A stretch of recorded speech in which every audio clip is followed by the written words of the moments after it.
Hello, this is Miskatur Rahman and I'm a full-stack developer currently working with little programmers. So in this video, we're going to learn about ReactJS. So for that, first of all, there is a question that what is a JavaScript framework? JavaScript framework আসলে কি? So আমরা জানি যে JavaScript framework হচ্ছে আসলে JavaScript কোডের একটা library যেটা ডেভেলপারদেরকে তাদের প্রোগ্রামিং কোড লিখতে অনেক বেশি সহায়তা করে, কারণ তারা আগে থেকে কিছু প্রি-রিটেন কোড আমাদের জন্য লিখে রাখে যেটা খুব বেশি ইউজফুল এবং খুব সহজেই আমরা এটা ইউজ করে আমরা একটা ফাংশনাল ওয়েবসাইট তৈরি করতে পারি। এরপর আমাদের কোয়েশ্চেন আসতে পারে অ্যাকচুয়ালি ফ্রেমওয়ার্ক কিভাবে কাজ করে, তাই না? আমরা একটা রিয়েল লাইফ এক্সাম্পল দেখতে পারি এটার জন্য। সো আমরা যদি এই পিকচারের দিকে তাকাই, আমরা দেখতেছি যে একটা চাকা ঘুরছে আর একজন লোক একটা পাত্র বানাচ্ছে। এখানে যে চাকাটা ঘুরছে আমরা এটাকে আমাদের ফ্রেমওয়ার্কের সাথে কম্পেয়ার করতে পারি। That mean what? আমাদের চাকাটা কিন্তু আনলিমিটেড ঘুরতেছে, লাইক আমাদের ফ্রেমওয়ার্ক আমাদের অনেকগুলো ফিচার দিয়ে দেয়। এখন ইটস টোটালি ডিপেন্ড অন আস যে আমরা আসলে কি ধরনের পাত্র বানাইতে চাই। আমরা চাইলে একটা কলস বানাইতে পারি, আমরা চাইলে একটা পাতিল বানাইতে পারি, বা আমরা যদি চাই অন্য কিছু আমরা বানাইতে পারি। It's totally up to us. এখন another question যে আসলে ReactJS কি? What is ReactJS? So ReactJS সম্পর্কে আমরা জানার আগে আমাদের একটু জেনে রাখা উচিত ReactJS হচ্ছে একটি ওপেন সোর্স জাভাস্ক্রিপ্ট লাইব্রেরি যেটা ফেসবুক 2011 সালে ডেভেলপ করে, এবং যেটা মূল উদ্দেশ্য হচ্ছে এই যে অনেক বেশি কমপ্লেক্স যে কোডিং স্ট্রাকচার আছে, অনেক কিছু লিখতে হয় যদি আমরা পুরোনো দিনের দিকে তাকাই, লাইক বিফোর 2011। আর আমরা যদি আগের কথা বলি, আজকে থেকে 10-15 বছর আগের কথা যদি আমরা চিন্তা করি, আমরা দেখব যে অনেক বেশি লাইন কোড লিখতে হয়, অনেক কমপ্লেক্সিটি আছে। সেই যে কমপ্লেক্সিটিটাকে খুবই সহজ করার জন্য এবং খুবই একটা ইন্টারেক্টিভ ইন্টারফেস তৈরি করার জন্য আমাদের এই রিঅ্যাক্টের আবির্ভাব, যেটা ইউজার্সকে খুব ভালো একটা এক্সপিরিয়েন্স দেয়। Here comes another question that why we should pick ReactJS. I mean, why ReactJS? So for that, আমাদের প্রথমেই জেনে রাখা উচিত ReactJS হচ্ছে totally flexible. So what do mean by flexible, তাই না? ধরেন আমরা একটা মোবাইল অ্যাপ বানাতে চাই এবং আমরা জানি যে রিঅ্যাক্ট নেটিভ নামের একটা ফিচার আছে যেটা অ্যাকচুয়ালি রিঅ্যাক্টের সাহায্যে তৈরি করা হয় এবং তৈরি করা যায়। আমরা খুব সহজেই একটা মোবাইল অ্যাপ তৈরি করতে পারি যদি আমাদের ReactJS জানা থাকে, তাই না? ধরেন আমরা একটা ডেস্কটপ অ্যাপ বানাতে চাই। So that is a feature call electron.js। So আপনি যদি electron.js জানেন, আপনি electron.js এর সাহায্যে অর্থাৎ ReactJS এবং electron.js এর একটা মিক্স চাপে আপনি চাইলে একটা ডেস্কটপ অ্যাপ খুব সহজেই বানাতে পারেন।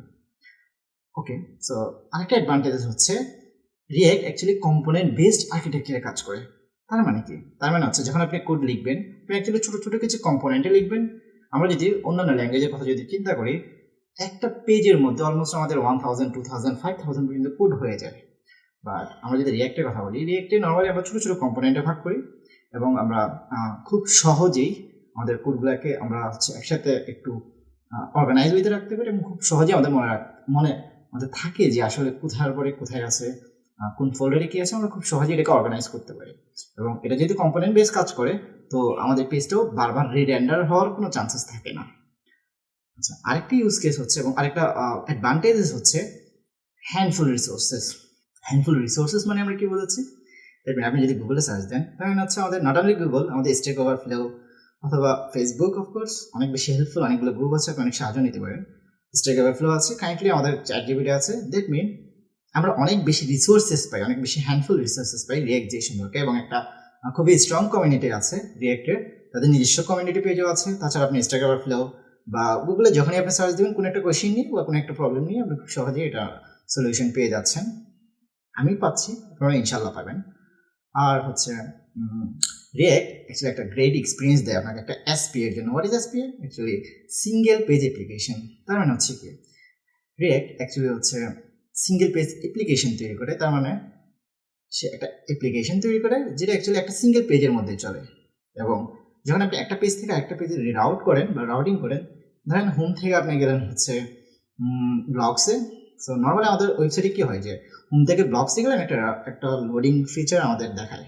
সো রিঅ্যাক্টে এটাই একটা সুবিধা যে রিঅ্যাক্টে কোনো লোডিং নেয় না, আমরা আউটারলি কোনো লোডিং আমরা অ্যাকচুয়ালি দেখবো না, এটা সিঙ্গেল পেজ ওয়াইজ কাজ করে। জাস্ট একটা পেজ থেকে একটা পেজে জাস্ট শাফল হয়ে যাবে, এবং এটা ইউজারদেরকে খুবই ভালো একটা এক্সপিরিয়েন্স দেয় এবং ইউজাররা মনে করে যে তারা সবসময় কানেক্টেড থাকে ওয়েবসাইটের সাথে। আর আরেকটা ভালো কাজ যেটা বললাম যে কানেক্টেড থাকে এবং এটা একটা খুবই ভালো পারফরমেন্স দেয় এবং খুব ফাস্ট, যেহেতু আপনার বারবার রেন্ডার নিচ্ছে না, বারবার এপিআই কল হচ্ছে না। তো এটা খুব সহজেই আপনি আপনার ওয়েবসাইটে দেখাতে পারেন এবং ইউজাররা স্পেশালি যারা ইউজার আছে তারা খুব বেশি এনজয় করে ব্যাপারটা।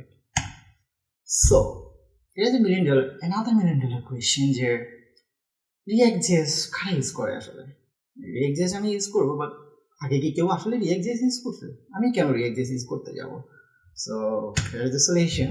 আসলে অনেক বড় বড় কোম্পানিরা যারা হচ্ছে, যেমন হতে পারে মেটা, যেমন আপনারা জানেন যে ফেসবুক যেহেতু ReactJS নিজেরাই তৈরি করেছে, তারাও কিন্তু তাদের ফেসবুক অ্যাপ এবং মেটা যে সকল অ্যাপ তারা তৈরি করে সকল অ্যাপের মধ্যেই মোটামুটি ReactJS ইউজ করে। তাছাড়া আমরা দেখি আমাদের যে দারাজ, যদি আপনি বাংলাদেশি হন এবং আপনি দারাজের সাথে অফকোর্স আপনি পরিচিত, দারাজ বেসিক্যালি অনেকটা অংশই রিয়েক্ট দিয়ে তৈরি করা। তাছাড়া আমরা জানি যে the new York Times, new ইয়র্কের সবচেয়ে বড় একটা পত্রিকা প্রতিষ্ঠান, তারাও ReactJS দিয়ে তৈরি করা।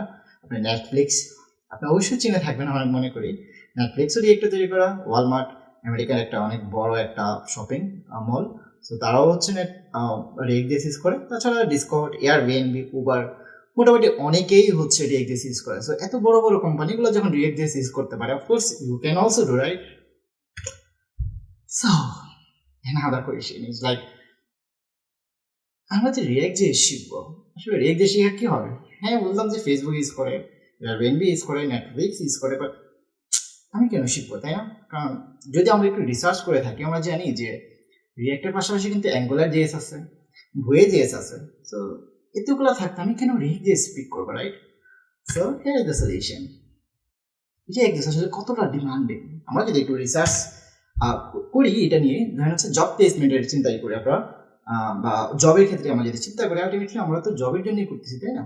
আমরা যদি জব প্লেসমেন্টের ব্যাপারটা একটু চিন্তা করি, আমাদের প্রতি বছর লিঙ্কডইনে যে জব পোস্ট হয় তার অলমোস্ট হাফ হচ্ছে অ্যাঙ্গুলারের উপর হচ্ছে, আর হাফ হচ্ছে রিয়েক্টের উপর হচ্ছে।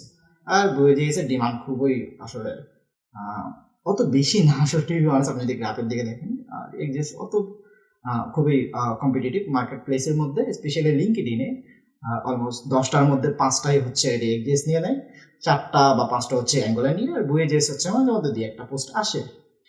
আর আমরা যদি একটু ইন্ডিয়াতে আসি, ইন্ডিয়াতে হচ্ছে একটা অনেক বড় জব গেটিং কোম্পানি, যারা হচ্ছে যাদের এখানে জব পোস্ট হয় অ্যাকচুয়ালি।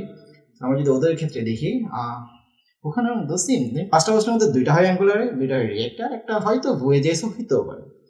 আর আমরা যদি আরো যদি দেখি আরো কয়েকটা ওয়েবসাইট, যেমন হচ্ছে সিম্পলি হায়ার, ডাইস, অ্যাঙ্গেলিস্ট বা রিমোটও আমরা যদি দেখি, সো সব জায়গাতেই আমরা দেখতেছি যে কম্পারেটিভলি ReactJS মোটামুটি তুলনামূলক সবার জায়গায় আছে, এবং মার্কেট প্লেসে, বর্তমান মার্কেট প্লেসে অ্যাঙ্গুলার এবং ReactJS খুবই হাড্ডাহাড্ডি একটা লড়াইয়ের মধ্যে আছে।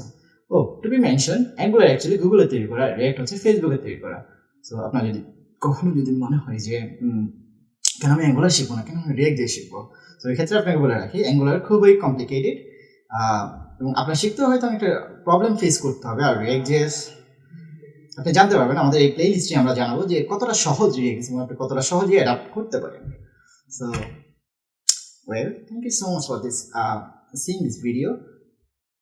আমাদের নেক্সট ভিডিওগুলোতে ইনশাআল্লাহ আমরা ReactJS সম্পর্কে একটা ভালো ধারণা দেওয়ার চেষ্টা করবো এবং একটা ছোটখাটো ইউজ কেস দেখাই দেবো, so that you can understand যে এভাবে ইউজ করতে হয়। So thank you so much.